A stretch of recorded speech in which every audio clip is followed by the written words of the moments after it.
Welcome and thank you for joining us today on Level Up Law, where we here at South Carolina Legal Services are leveling up your legal knowledge on the different areas of law that we practice in. I'm Susan Ingalls, Senior Staff Attorney with South Carolina Legal Services, and I'll be the moderator of the webinar today. The subject of the webinar is Barriers to Employment, and our presenter is Tiffney Love. Tiffney is our lead Barriers to Employment attorney at South Carolina Legal Services. So welcome, Tiffney. I want everyone to please note that the webinar is being recorded, so participants will receive a recording and a copy of the slides. However, if for some reason you don't receive those materials, they will be posted on our YouTube channel for South Carolina Legal Services later on this week. We do ask that you keep in mind that this is general information and not legal advice. You should always consult with an attorney for any specific legal issues that you have. And finally, during the presentation, you can put questions in the question box to your right. Our presenter cannot answer questions that are specific to your legal issue, but can give general information that may be helpful on your legal issue. Again, thanks everyone for joining us. And Tiffney, take it away. Thank you, Susie.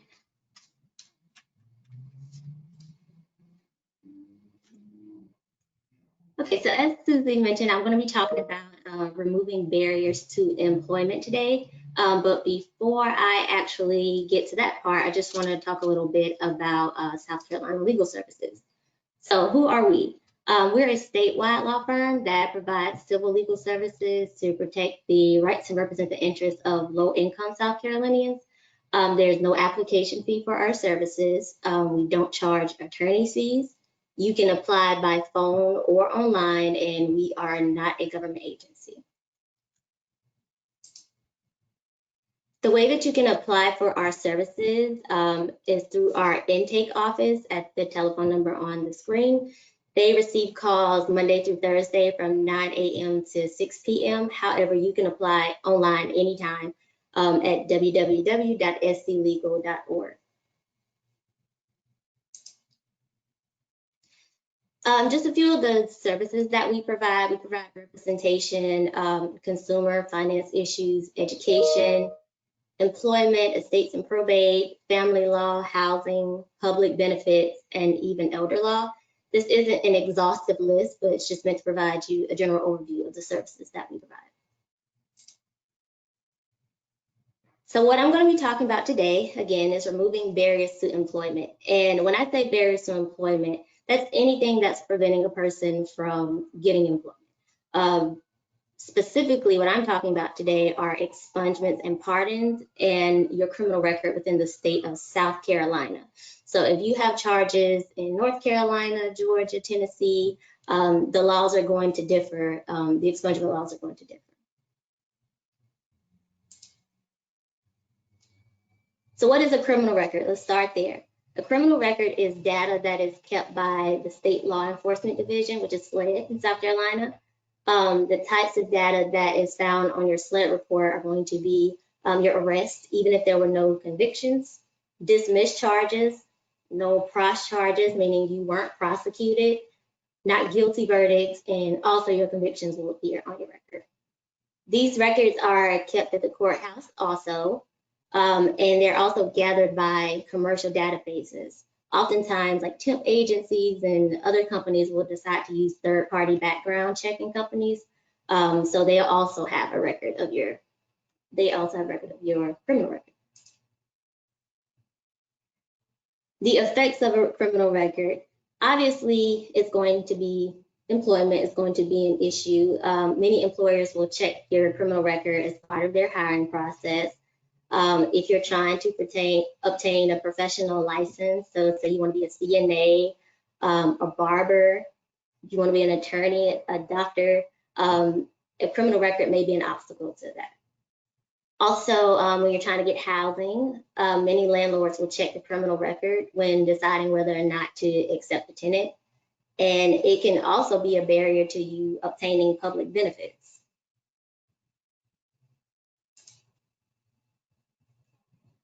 So how can you see what's on your criminal record? We want to start there first is actually getting a copy of your record.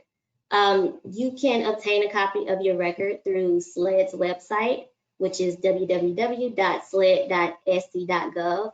You put in information such as your name, date of birth, and your social security number, and credit card information is $25 to obtain a SLED report. And once you've submitted this information, a copy of your SLED report will appear, and it comes in the form of a PDF, so you can either download it, you can print it, and email it to yourself. If for some reason you can't do it that way, you can also print out the form and mail it into SLED with the same information, and also a self-addressed envelope for them to mail you your report back in. Some local law enforcement offices will actually let you come in and they'll take your fingerprints.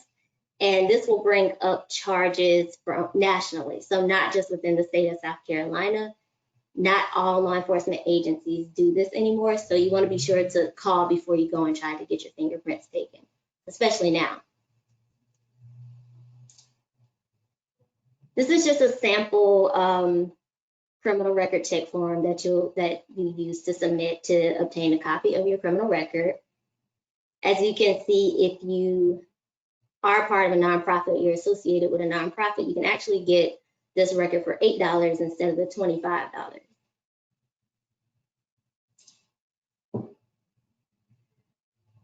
So important information that's going to be found on your SLED report once you finally get it back in the mail or you downloaded that PDF. Obviously your name, make sure that is spelled correctly, and or aliases are there. The arresting agency who arrested you, the arrest date, your arrest charge, court charge, the disposition date, your warrant number, the citation. The SLED report is full of necessary information that you need to actually apply for your expungement. Review the SLED report. That may sound obvious, but if your SLED report is inaccurate, that can prevent you from being eligible for an expungement. So first thing you want to check for, are the charges on the report correct? So does it say fraudulent check when it should have been shoplifting? Has the person been a victim of identity theft?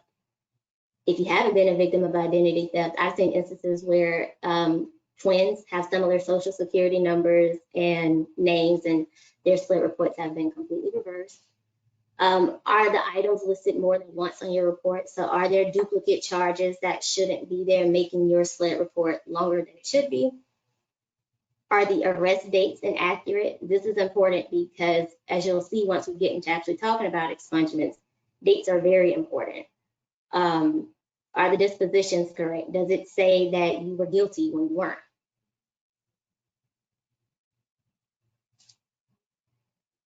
So how would you correct an error on your SLED report?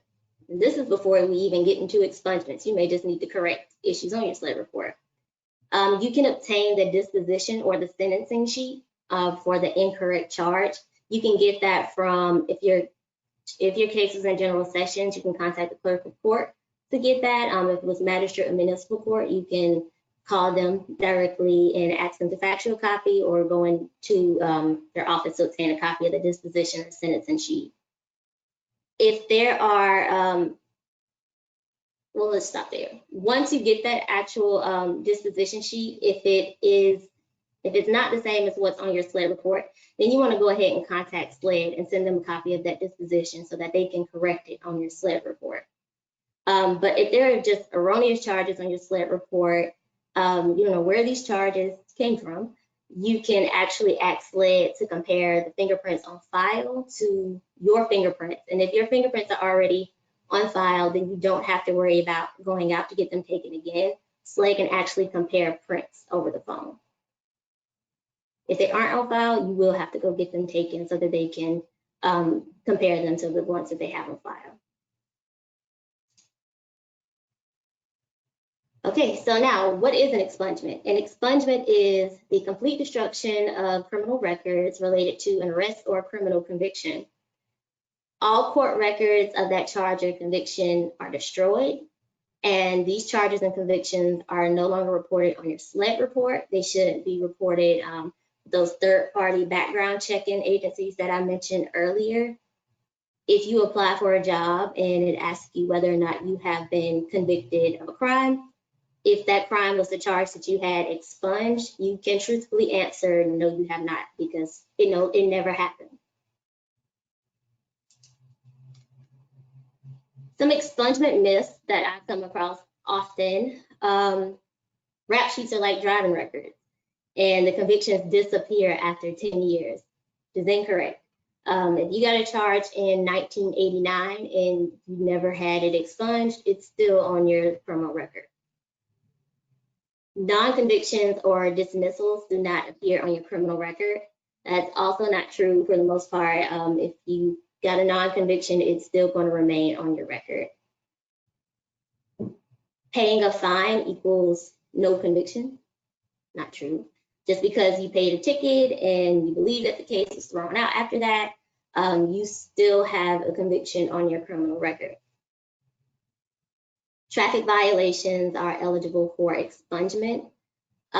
This is kind of 50-50 because some traffic violations are eligible for expungement if you completed a traffic education program or failure to stop for a blue light. However, say you get a DUI or DUS, driving under influence or driving under suspension, that is not eligible for expungement.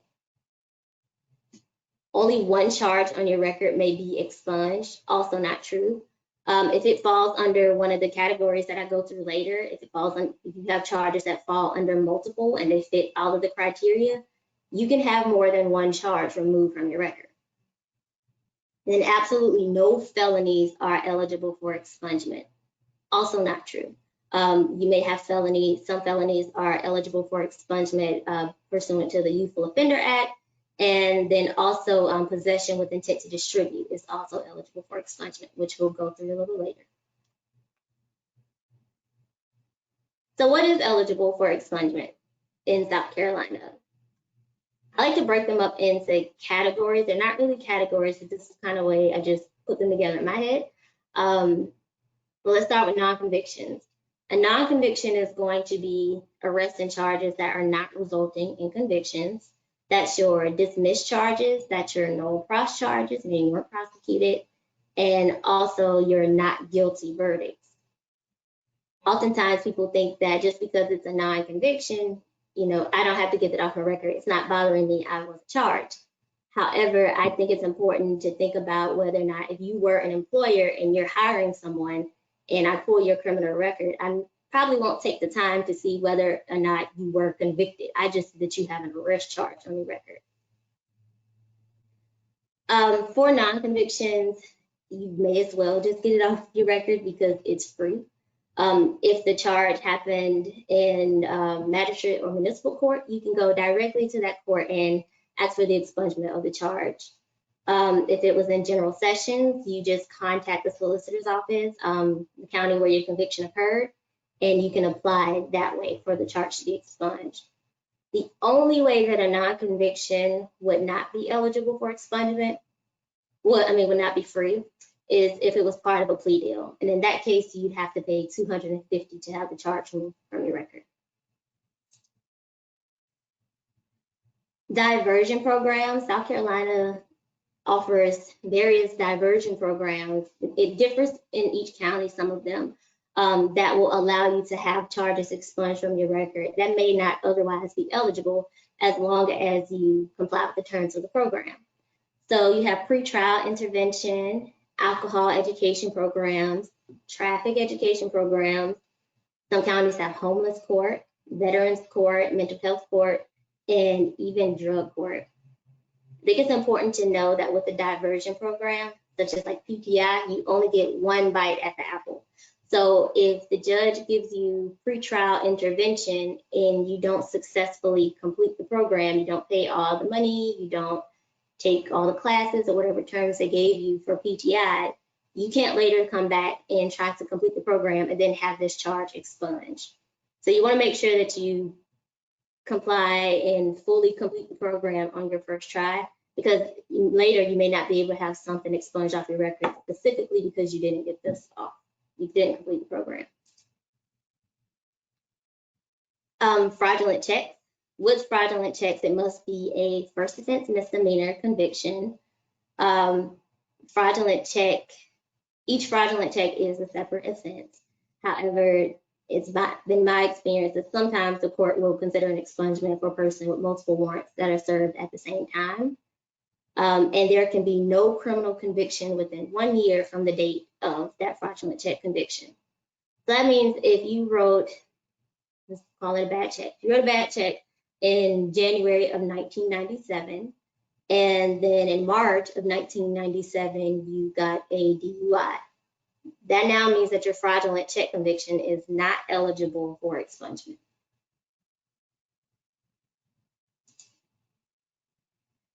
Possession. There are a few ways to get simple possession off of your criminal record.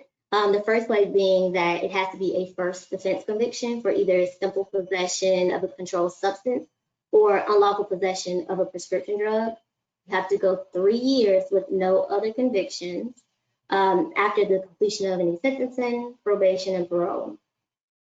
This is also applicable if you receive a conditional discharge and you successfully complied with the terms of that conditional discharge. And the only difference here is that there's no waiting period with the conditional discharge. Once you've completed it, you can apply for the expungement of the charge.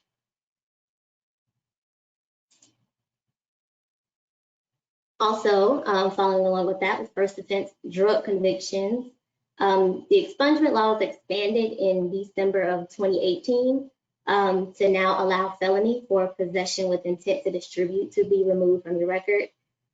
Caveat is that you must wait 20 years with no other drug convictions from the completion of any sentencing, probation, or parole. And that actually includes out-of-state convictions as well. You can't obtain this expungement if you have criminal charges that are pending, unless they've been pending for more than 5 years. Can't obtain it if you had a conditional discharge within 5 years prior to the date of this arrest, or 10 years if there were other drug offenses, so a controlled substance or unlawful possession of a prescription drug.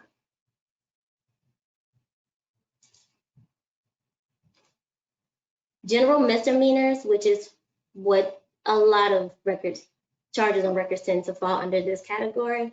So that's going to be the expungement of a crime carrying a penalty of not more than 30 days of imprisonment or a fine of $1,000 or both.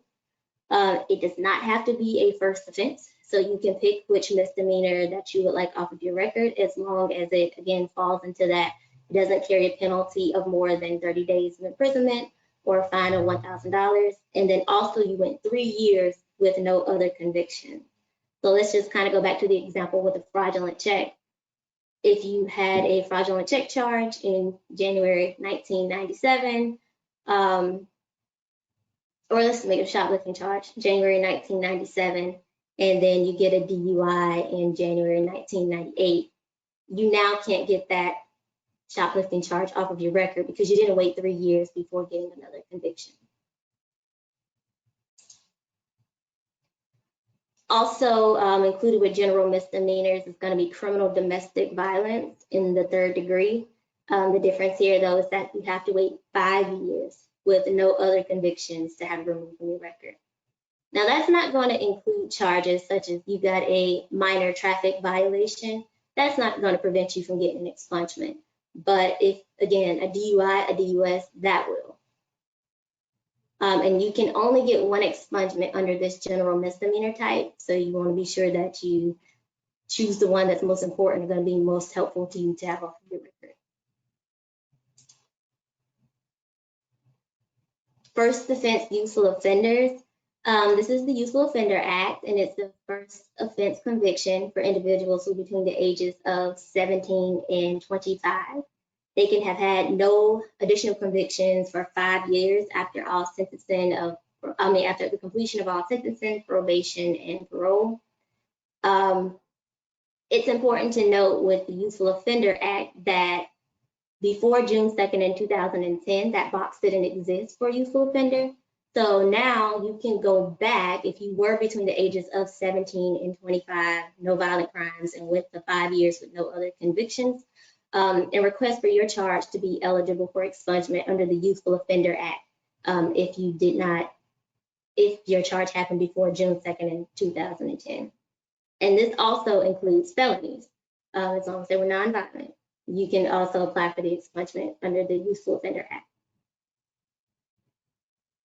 One thing that's interesting about, yes. This is Susan. I just wanted to, sorry to interrupt. I just wanted to stop real quick before we move too far from what you mentioned about PTI, because we did have a question on that.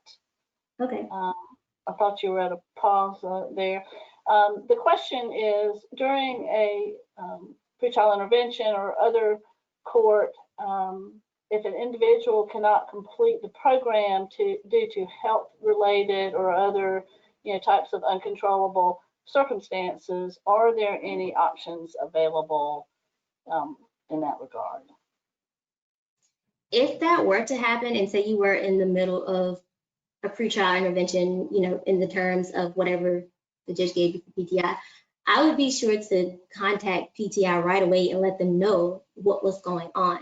Because I think once you actually get past that point and you just don't comply at all, you won't be able to go back and do it again. So I would say if that was the case, you want to let the PTI director know what's going on right away. And then maybe they can work with you. Okay, and then we had a couple of other questions. One is, will there be a sign language interpreter for this presentation? And I wanted to go ahead and address that now while we have everyone's attention, because we actually are looking into having sign language interpretation for these webinars. So that is in progress. The other question, it has to do with any cap on workers' pay. And I think that's probably not on the topic of this webinar today. So I would just suggest that if you have a question about that, or if that's something that you're experiencing out there with the participants that are with us today, you can apply for our services, and we'll go over that information again at the end and see if that's something that we can assist you with. Okay, carry on. Thanks for letting me interrupt you, Tiffany. No problem. All right, so just one more thing about the Youthful Offender Act. If you have offenses that are closely connected and they arose out of the same incident, the court may treat them as one for expungement purposes. So this gives a person an opportunity to have multiple items removed from their record. So if you didn't think you qualified under the Youthful Offender Act, you may want to go back and take a look at your record to get multiple things removed. The next category is failure to stop for a blue light. It's a conviction misdemeanor for first offense failure to stop. And you can have no additional convictions within 3 years after the completion of that sentence. Juvenile offenses, which is not something that I see often, is because the verification of that charge, making sure that it's statutorily appropriate for expungement, has to be accomplished through DJJ and SLED. But the court has the discretion whether they will or will not grant the expungement. The person has to be at least 18 years old now, and they must have no prior conviction that would carry a maximum term of imprisonment of 5 years or more if it had been committed by an adult. A juvenile offense is similar to youthful offender, where if the charges are closely connected and arose out of the same incident, they may be able to have multiple charges removed from their record at once as well. Human trafficking survivors is also a category. The person must be a victim of human trafficking, and their participation in the offense or offenses that they wish to have expunged has to be a direct result of that victimization. That's generally going to be prostitution, but it sometimes can be other charges such as shoplifting. You just want to be able to prove that it's a direct result of their victimization. How do you apply for an expungement? Ms. Susie, you want to make sure there's no more questions about the expungement categories before I get into the process of applying? No, I think that's it for now. Okay. All right, so how do you apply for an expungement? So there's a process. For non-convictions, like I said, you can go directly to Magistrate Municipal Court and request the expungement from those courts. For all other cases, you're going to have to locate the proper expungement application. Each county has a different application for the most part, so you want to check with the solicitor's office to see what expungement application that you're going to need. You apply to the solicitor's office in the county where the charge or the conviction occurred. So just stopping there, this means that if I have a charge in Charleston County, I cannot go to York County and request the expungement of that charge. If I have a charge in Greenville, I can't go to Orangeburg and ask for that charge to be removed from my record. You have to go in the county where the conviction occurred. You may be asked to get a disposition sheet for each charge or conviction. Again, you can get that from the Magistrate Municipal Court or Clerk of Court. And some will even require that you provide a photo ID or Social Security card. So before I send off any application with any fees, I think it's important that you contact the expungement director of that county to see what other information they may require from you.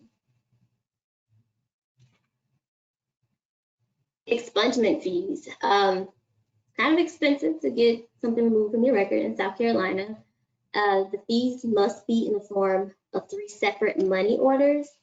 They don't accept personal checks and no cash, but the breakdown of the fees are, it's $25 made payable to SLED, $35 to the Clerk of Court, and $250 to the solicitor's office, to total $310. So in general, for an expungement, you're looking at $310.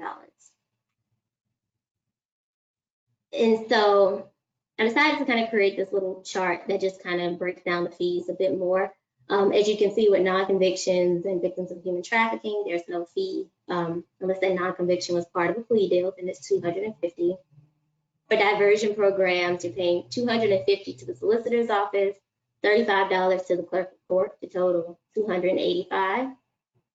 And for remaining categories, it's $250 to the solicitor's office, $35 to the Clerk of Court, $25 to SLED. There are some opportunities for fee assistance.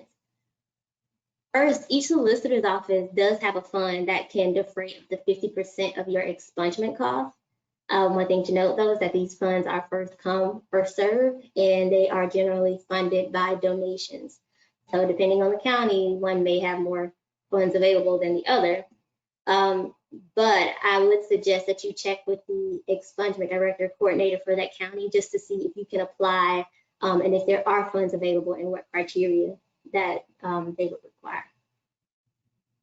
There is a program through SC Works called the WIOA program, and they may also assist with your expungement and pardon fees if they are a barrier to your employment.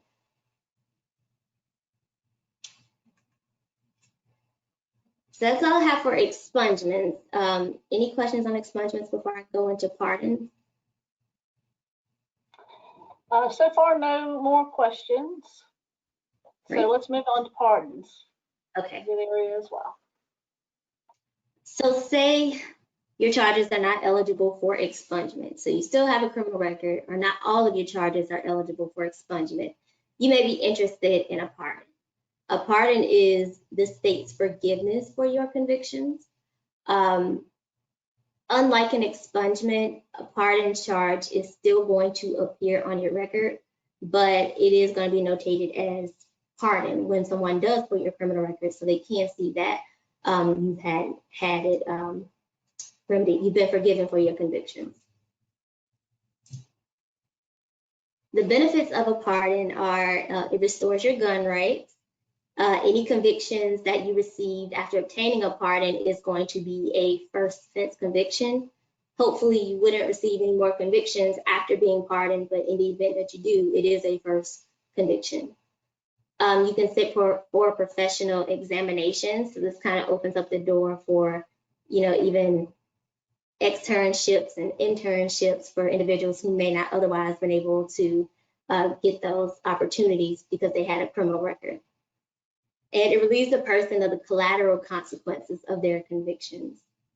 So that's going to open up the door for more job opportunities and also housing. My checklist for pardons are, first you need to obtain the application from the Department of Probation and Parole and Pardon Services website. You can download the form there, you can print it. You want to make sure that all of your fees, fines, restitution, probation, or parole have been satisfied, because you cannot apply for a pardon without these things being taken care of. You have the non-refundable $100 fee that needs to be sent off with the application. You've obtained 3 letters of recommendation from individuals not related to you by blood or marriage. Just to kind of stop here for a second, the letters of recommendation are very important. You want to make sure that the people that you get are familiar with your record, that they know you have a criminal record, because the Department of Probation, Parole, and Pardon Services does a very thorough check on these applications to make sure that the information is truthful, and they're going to ask the person questions about your record. And just make sure that you thoroughly reviewed the application, because it may be sent back to you. So the hearing, once you have mailed off that application, a hearing will be granted usually within 7 to 9 months. And that's why I say you want to make sure that that application is completely accurate and you're going over it to the best of your ability, because they're going to go through it with a fine-tooth comb. The hearing is in front of a pardon board. There are 7 members on that board. Only 5 out of the 7 members have to agree to give you a pardon. It's important to note that in South Carolina, we have a pretty good granting of pardons right now, the pretty good rate of granting pardons right now within the state. It's almost 70%. And one thing also to remember is that the board wants to hear from you. So once you actually go in for your hearing, you can have an attorney. An attorney can speak for you, but you will also be questioned about your criminal record. And that's not a time for you to say, I didn't do it, or explain your situation, as in just taking the responsibility off of yourself. When you're going to get a pardon, you're asking that pardon board for forgiveness, saying it was me. So you want forgiveness for this crime. It's not a chance to explain away why you didn't do it or why you shouldn't have gotten a charge. Once the hearing is over, you will get your results within 5 minutes. You kind of wait out in the hall for your results. So my strategy is going to be for criminal records. First, I obtain a copy of the person's SLED report. Review the report for accuracy. Is it accurate? Are all these charges correct? If it's inaccurate, go ahead and get your disposition sheet, and you want to contact SLED. Are the charges eligible for expungement? Are there non-convictions that were disposed of in magistrate court? If so, go ahead and contact them directly. Obtain the expungement application from the county in which the conviction occurred. So if it didn't happen in magistrate municipal court, you want to be sure to locate the application for the county that you need. You complete the application and obtain the 3 separate money orders. And then if there are any remaining items on that report, you want to seek a pardon. Okay, Tiffany, we do have a question regarding pardons and the board. And this participant asked, who makes up the board? Are they community members? Do they have paid staff? Do you have any details about how the board is set up? I believe the pardon board is appointed by the governor. Okay, thanks. And I'm sure there's probably more information on the website for the Pardon and Parole Board. Yeah. Okay. Thanks. Okay, and so again, just applying for our services. If you would like assistance with reviewing your SLED report or applying for an expungement or pardon, definitely invite you to apply for our services to see if we can help by calling our intake office, again, with the number on the screen, or even applying online on our website. Okay, and one more quick question here, Tiffany. Can a person apply for an expungement and a pardon for separate charges? Yes. So you can apply for an expungement and a pardon. A pardon has no bearing on you getting an expungement and vice versa. Oftentimes, some people will go ahead and apply for a pardon because it's cheaper. It's $100, even though it's a longer process. But it may make more sense for you to obtain a pardon versus paying $310 to get one thing removed from your record if you have a lengthy record. And you can go back late, always go back later and apply for the expungement of a charge if you don't have the money right now. So yeah, it has no effect. You can do both or either. Okay, thanks. Well, I think that about wraps it up with questions and with the presentation for today. I want to thank you, Tiffany, for an excellent presentation on barriers to employment. And I thank everyone who attended today. Level Up Law is a series of free legal webinars to educate the public on some of the most commonly faced legal challenges. So we want you to continue to join us to learn how to avoid the pitfalls and protect yourself. And I would add that we do have some upcoming webinars in the weeks ahead that will address some other barriers to employment. So definitely please join us each Tuesday at noon. And you can see what's coming up each week by checking our Facebook page at SC Legal, and you can register there. We also provide that notice on our other social media accounts. And as Tiffany reminded everyone, if you do have an issue and need legal assistance, we do encourage you to apply for help here at South Carolina Legal Services by calling our toll-free number at 888-346-5592 between the hours of 9 and 6, Monday through Thursday. Intake personnel are standing by now, so you can call right now and hopefully get through. But also you can apply online, as Tiffany mentioned, at www.lawhelp.org/SC, and you can also access that online application from our website, www.sclegal.org. At our Law Help website, we also have many other legal resources available to the public, including our online classrooms on legal topics such as unemployment benefit appeals, guardianship, debt collection, getting your landlord to make repairs, as well as filing for an order of protection. And Tiffany, I believe we have one coming up in the somewhat near future, online classroom on expungement. So I think that'll be real helpful to our participants and the public in general. Again, we here at Legal Services of South Carolina thank you for tuning in to Level Up Law, and we do hope you'll tune in again next Tuesday, where our presentation will be returning to work during COVID-19. We look forward to having you back with us then. Thanks, everybody. Thank you.